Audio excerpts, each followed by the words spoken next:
Comment motiver mes enfants ou mes élèves. Dans la première vidéo, nous avons déjà vu 3 conseils. Conseil numéro 1, remettre son comportement d'adulte en question. Conseil numéro 2, éviter les motivations externes. Conseil numéro 3, ne pas professer mais créer un environnement. Dans cette deuxième vidéo, nous voyons les choses sous un angle neurocognitif. Comment notre cerveau peut nous rendre accros aux apprentissages ou au contraire nous décourager.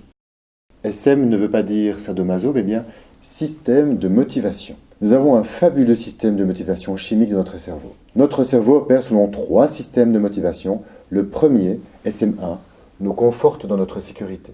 Par exemple, lorsque j'ai l'habitude de voir des étoiles dans le ciel, je crois que je sais, et je suis motivé par mon confort. Mais pour apprendre, il faut en sortir, aller vers l'inconnu. C'est le deuxième système de motivation, SM2, qui correspond à notre motivation interne d'apprendre. Reprenons l'exemple de nos étoiles. En ordonnée, le niveau de confort. Au début, je suis neutre. Il fait nuit, je vois des étoiles, tout est normal, le temps avance. Puis, soudain, une étoile bouge. Oui, j'ai jamais vu cela, c'est pas normal. Mon cerveau est bâti pour repérer ce genre d'anomalie, c'est inconfortable. Mon ego en prend un coup, je me sens mal, car je ne comprends pas.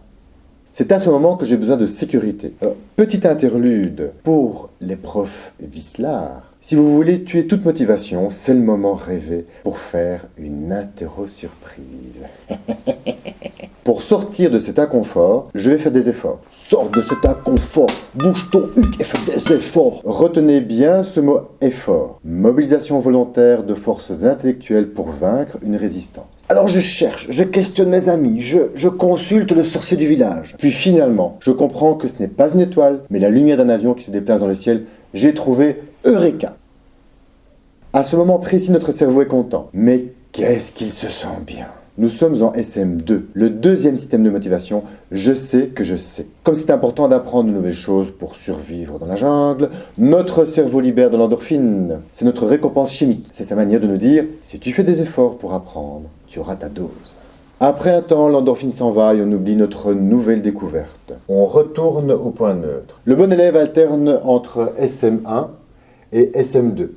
Qu'arrive-t-il aux autres élèves? Le cancre réfractaire tourne dans le troisième mode SM1P, c'est-à-dire SM1 parasité. C'est le mode de ceux qui n'y arrivent pas. Je ne comprends pas pourquoi l'étoile bouge, mais c'est trop dur pour moi de faire un effort pour apprendre, alors je laisse tomber. Mais c'est pas bon pour mon ego, je veux ma dose d'endorphine quand même. Je vais me sécuriser par des déviances, violence, paresse, faute de mieux.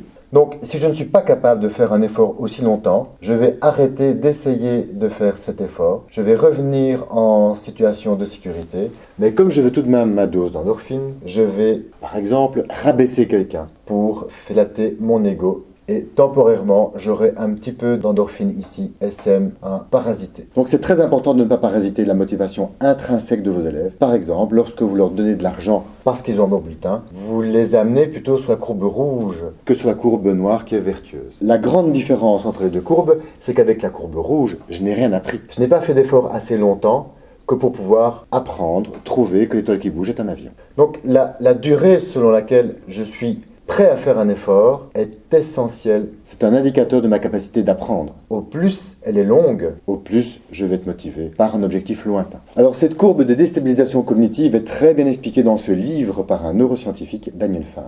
Comment remettre un élève sorti de sa motivation vers un circuit SM1, SM2? C'est ce que nous verrons dans la prochaine vidéo. En attendant, voici le conseil numéro 4. Expliquer ces mécanismes aux élèves, cela leur permet de comprendre qu'il n'y a pas de fatalité, qu'ils peuvent remuscler leur cerveau et changer. Par exemple, à l'école du dialogue, on ne s'en prive pas. Les élèves ont des cours de neurosciences pour bien comprendre tout cela. Il explique aux enseignants de passage qui viennent apprendre à transformer leur classe. Pour vous, expliquer ces mécanismes à vos enfants ou vos élèves peut être aussi simple que de partager cette vidéo avec eux.